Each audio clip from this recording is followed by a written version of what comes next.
भय किशोर सुषमा सदन, श्याम गौर सुख धाम। अंग अंग पर बारियं, कोटि कोटि सतकाम। शिव जी कहते हैं, हे पार्वती, जनकपुर की स्त्रियां श्री राम लक्ष्मण की शोभा को देखकर आपस में एक दूसरे से कहती हैं, इनकी किशोर अवस्था है। ये सुंदरता के घर सांवले और गोरे रंग के तथा सुख के धाम हैं। इनके अंग अंग पर करोड़ों अरबों कामदेवों को निछावर कर देना चाहिए। कहौ सखी अस को तनुधारी, जो न मोह एह रूप निहारी। कौस प्रेम बोली मृदुबानी, जो मैं सुना सो सुनहु सयानी। ये दो दशरथ के डोटा, बाल मरालिन के कल जोटा। कौशिक मख के रखवारे, जिन रन अजर निशाचर मारे। श्याम गात कल कंद बिलोचन, जो मारीच सुभुज मधुमोचन। कौसल्या सुत सो सुख कानी, नमु राम धनु सायक पानी। गौर किशोर बेसुबर काछे, कर सर चाप राम के पाछे।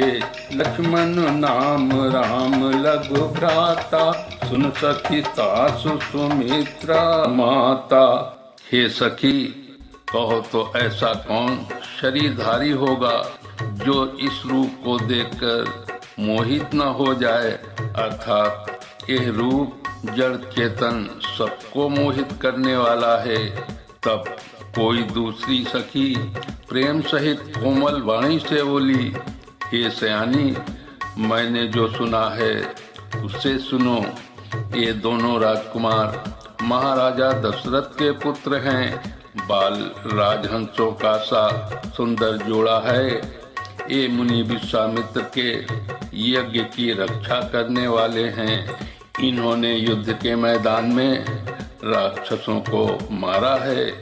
इनका श्याम शरीर, सुंदर कमल जैसे नेत्र हैं, जो मारीच और सुबाहु के मद को चूर करने वाले और सुखी खान हैं। और जो हाथ में धनुष बाण लिए हुए हैं, वे कौशल्या जी के पुत्र हैं। इनका नाम राम है, जिनका रंग गोरा और किशोर अवस्था है। और जो सुंदर वेश बनाए और हाथ में धनुष बाण लिए श्री राम जी के पीछे पीछे चल रहे हैं, वे इनके छोटे भाई हैं। इनका नाम लक्ष्मण है। हे सखी सुनो, उनकी माता सुमित्रा हैं। विप्र काज करे बंद दो, मग मुनि बधु उधारी। आए देखन चाप मख, सुनि हर्षि सब नारी। दोनों भाई ब्राह्मण विश्वामित्र का काम करके और रास्ते में मुनि गौतम की स्त्री अहिल्या का उद्धार करके यहाँ धनुष यज्ञ देखने आए हैं। ये सुनकर सब स्त्रियां प्रसन्न हुई। देखी राम छवि को एक कहाई, जोग जान की ए बरु आई। जो सखी नहीं देखी नर नाहु, पन परिहर हटि करहि विबाहु। कोई कहे ए भूपति पहचाने, मुनि समेत सादर सन्माने। सखी परंतु पनुराउ न तजई, विधि बस हटि अविवेक कहीं बजही। को कहे जो भल अहै विधाता, सब कहे सुन्यो उचित फल दाता। तो जानी की मिली बर एहू, नाहिन आली इहाँ संदेहू। जो विधि बस अस बने संजोगू, तो कृत कृत्य होई सब लोगू। सखी हमरे आरती अति ताते, कबहू ए आवहीं एहि नाते। श्री रामचंद्र जी की छवि देखकर कोई एक दूसरी सखी कहने लगी, यह वर जानकी के योग्य है। हे सखी, यदि कहीं राजा इन्हें देख ले तो प्रतिज्ञा छोड़कर हठ पूर्वक इन्हीं से विवाह कर देंगे। किसी ने कहा, राजा ने इन्हें पहचान लिया है और मुनि के सहित इनका आदर पूर्वक सम्मान किया है, परंतु हे सखी, राजा अपना प्रण नहीं छोड़ता, अर्थात प्रण पर अड़े रहने की मूर्खता नहीं छोड़ता। के होनहार के वशीभूत होकर हठ पूर्वक अविवेक का ही आश्रय लिए हुए हैं। कोई कहती है, यदि विधाता भले हैं और सुना जाता है कि वे सबको उचित फल देते हैं, तो जानकी जी को यही वर मिलेगा। हे सखी, इसमें संदेह नहीं है। जो दैवयोग से ऐसा संयोग बन जाए तो हम सब लोग कृतार्थ हो जाएं। हे सखी, मेरे तो इसी से इतनी अधिक आतुरता हो रही है कि इसी नाते कभी ये यहाँ आएंगे। नाय तो हम कौन सुनो सक इन कर दर्शन दूरी, ये संगत तब होई जब पुण्य पुरा कृत भूरी। नहीं तो विवाह न हुआ तो हे सखी सुनो, हमको इनके दर्शन दुर्लभ हैं। वो संयोग तभी हो सकता है जब हमारे पूर्व जन्मों के बहुत पुण्य हो। बोली अपर कहु सखिनी का, यही विवाह अति हित सब ही का। को कह शंकर चाप कठोरा, ये श्यामल मृदु गात किशोरा। सब असमंजसु आहै सयानी, ये सुनी अपर कहाई मृदु बानी। सखी इन कहे को अस कहाई, बड़ प्रभाव देखत लघु आहै। परस जासु पद पंकज धूरी, तरी अहिल्या कृत अघभूरी। सो की रहाई बिनु शिव धनु तोरे, ये प्रतीति परिहरिउ न भोरे। जहि बिरंचि रचि सिंह समारी, ते श्यामल बरु रचौ विचारी। तासु बचन सुनि सब हर्षानी, ऐसे ही हो कहाई मृदुबानी।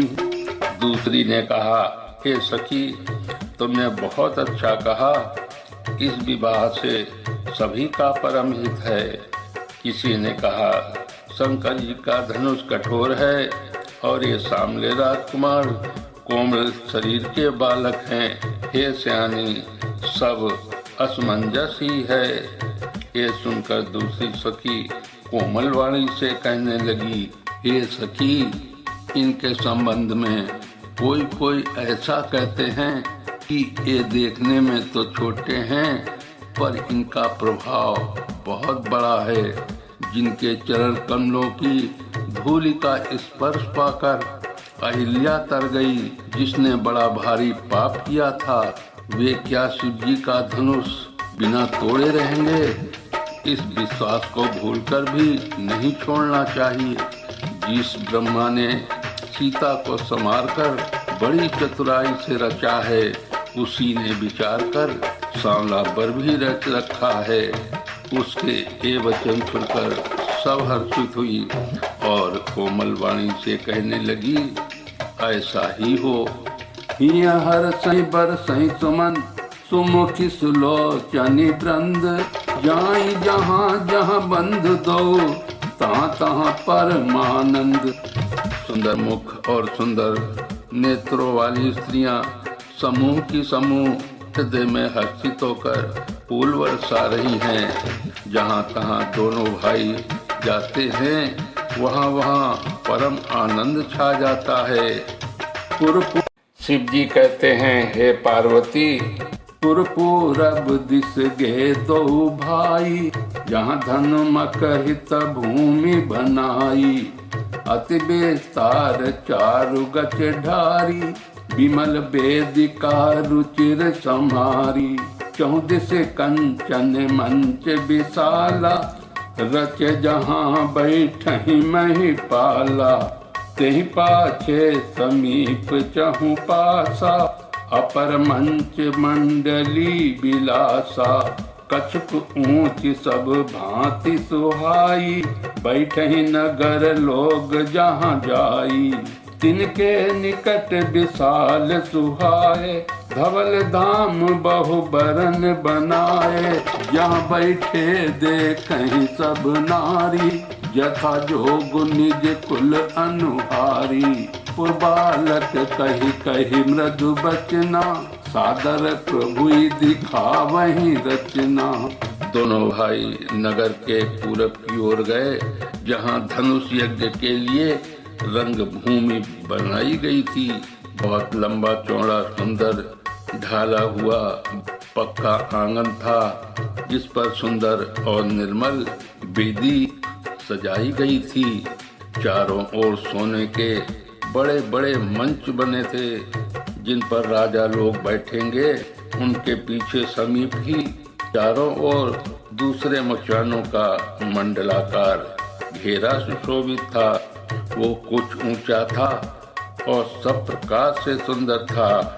जहाँ जाकर नगर के लोग बैठेंगे, उन्हीं के पास परम विशाल एवं सुंदर सफेद मकान अनेक रंगों के बनाए गए हैं, जहाँ अपने अपने कुल के अनुसार सब स्त्रियां यथा योग्य जिसको जहाँ बैठना उचित है बैठकर देखेंगी। नगर के बालक कोमल वचन कह कहकर आदर पूर्वक प्रभु श्री रामचंद्र जी को यज्ञशाला की रचना दिखला रहे हैं।